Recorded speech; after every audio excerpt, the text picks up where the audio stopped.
बहलोल का नाम आपने सुना होगा, ये मशहूर मजाजीब में से ये मजजूब गुजरा है। तो ये दरिया दजला के किनारे घूमता था और लोग इससे मिलते तो जो इसकी जुबान से निकलता वो पूरा हो जाता। तो एक दिन दरिया दजला के किनारे ये घूम रहा था कि हारून रशीद अपने मकान की, अपने महल की छत पे टहलते टहलते बहलोल को देखता है। तो खादिमों को कहा कि जरा इसे मेरे पास हाजिर करो। शाही हुक्मनामा था। जो छत के ऊपर खादिम थे उन्होंने ऊपर से डोली फेंकी और नीचे वालों को इशारा दिया। उन्होंने बहलोल को पकड़ा और डोली में रख दिया। ऊपर वालों ने रस्सियां खींच ली। 2 लम्हों के बाद बहलोल बादशाह के सामने था। तो बादशाह ने बहलोल से कहा कि बहलोल एक बात तो बताओ। कहा पूछिए। कहा आप खुदा तक कैसे पहुंचे हो? तो बहलोल ने मुस्करा के कहा जैसे आप तक पहुंचा। तो बादशाह का तो ख्याल था कि कोई बड़ी बारीक बीनी से कोई फलसफा बताएगा, लेकिन ये 2 लफ्जों में इसने कह दिया जैसे आप तक पहुंचा। बादशाह ने कहा मैं नहीं समझा, हजरत आप समझा दीजिए। तो बहलोल ने कहा कि हजरत मैं खुद आना चाहता तो दीवान खाने में जाता, दरख्वास्त लिख के ले जाता, फिर जमा होती, फिर कई वास्तों से होते हुए आप तक पहुंचती। आप फिर मुझे वक्त देते मुलाकात का, 6 माह बाद, साल बाद। उस वक्त पे मैं तैयार होकर मुलाकात करने आता। आपके कुछ शाही मेहमान आ जाते तो फिर मुलाकात मनसूख हो जाती। फिर भी आपकी मर्जी, मुलाकात होती ना होती। मैं चाहता तो महीने साल लग जाते, लेकिन मुलाकात फिर भी आपकी मर्जी पे। और जब आपने चाहा है तो 2 घड़ियां भी नहीं लगी। तो कहा बंदा चाहे तो करोड़ों साल भी बीत जाएं, उसके कुर्ब की कोई इंतहा नहीं है, लेकिन जब वो चाहे तो 2 घड़ियां भी नहीं लगती। तो कहा कि कुल इन कुंतुम तुहिब्बूनल्लाह फत्तबिऊनी युहब्बुकुमुल्लाह, कि अगर तुम अल्लाह से मोहब्बत करते हो तो आसान तरीका तुम्हें बता देते हैं, मेरे महबूब की चौखट पे आ जाओ। अल्लाह अकबर। जिसको तुम ढूंढने निकले थे वो तुम्हें वहां मिल जाएगा, और तुम उससे मोहब्बत का दावा रखते थे वो तुमसे मोहब्बत का दावा करेगा। और फिर जब तुम उसके महबूब हो जाओगे तो फिर जो तुम कहोगे वो क्यों नहीं होगा, क्योंकि महबूबों की तो बात मानी जाती है ना। ये निजामुद्दीन औलिया अलैहि रहमा को महबूब इलाही कहते हैं ना।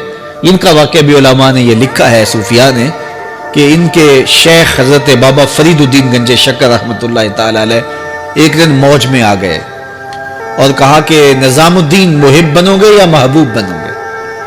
तो ये बड़ी खिदमत करते थे अपनी शेख की। तो कहा कि मुहिब बनोगे या महबूब? तो कहा हजरत अगर इजाजत हो तो अपनी माँ को ना पूछा। अल्लाह अकबर। इन लोगों की माएँ भी तो साहिब हाल हुआ करती थी। तो कहा कि अगर इजाजत हो तो अपनी माँ को ना पूछाऊं कि मुहिब बनना है या महबूब बनना है? कहा जाओ तुम्हें इजाजत है। तो घर की तरफ रवाना हुए। 1 आध दिन का सफर किया। रास्ते में एक फकीर था मजजूब, जो रास्ते में बैठा था। हालत उसकी अजीब सी थी। तो ये सलाम करके गुजरने लगे तो वो मुस्करा के बोला मुहिब बनोगे या महबूब? तो हैरत ज़दा हो गए कि इसे कैसे पता चल गया, ये तो मेरे शेख का और मेरा राज है। तो रुक गए। कहा कि हजरत अगर आप बता दें तो बहुत अच्छा हो। कहा नहीं नहीं, माँ से पूछो, जो वो बताएगी वही बन जाना। और अगर माँ ने ना बताया तो कल आ जाना, इसी वक्त यहां मुलाकात होगी, फिर मैं बता दूंगा। खैर चले, रात को पहुंचे। वालिदा की खिदमत में सलाम पेश किया, पाँव दबाए और कहा कि शेख मौज में आ गए और कहा मुहिब बनोगे महबूब बनोगे? तो मैंने कहा माँ से पूछ लूँ। तो मैं अम्मा जी आपसे पूछने आया हूँ। रास्ते में ये वाक़या भी हुआ। तो माँ ने कहा कि बेटे तुम सुबह नाश्ता करके पलट जाना, और वो जो रास्ते में तेरे दिल की बात बूझ गया वो कोई साहिब हाल था, वो तुम्हें सही बता सकेगा कि मुहिब बनना कि महबूब बनना। खैर ये सुबह नाश्ता करके माँ के पाँव पकड़े, इजाज़त तलब की और वापस निकले। और वहां जाके देखा तो कोई फकीर नहीं है।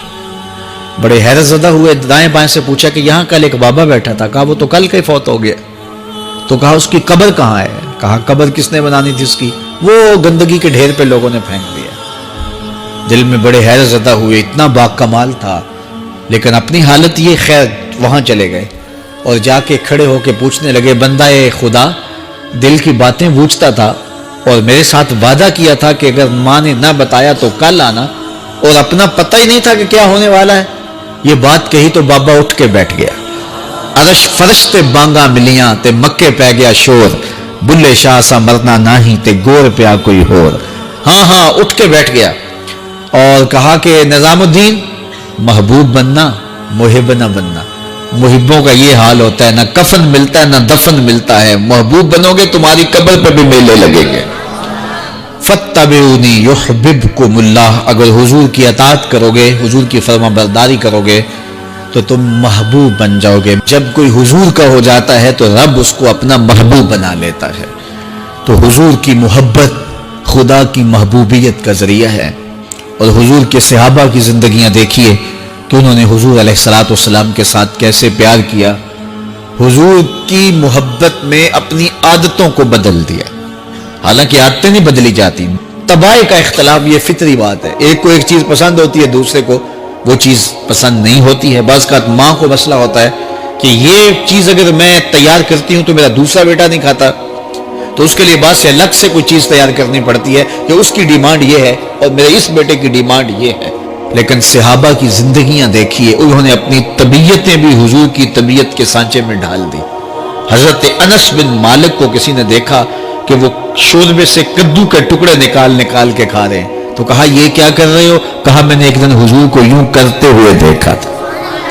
تو طباع کا اختلاف یہ ایک فطری اختلاف ہوتا ہے، لیکن صحابہ نے اس کو بھی چھوڑا اور حضور کی محبت کے سانچے میں ڈال دیا۔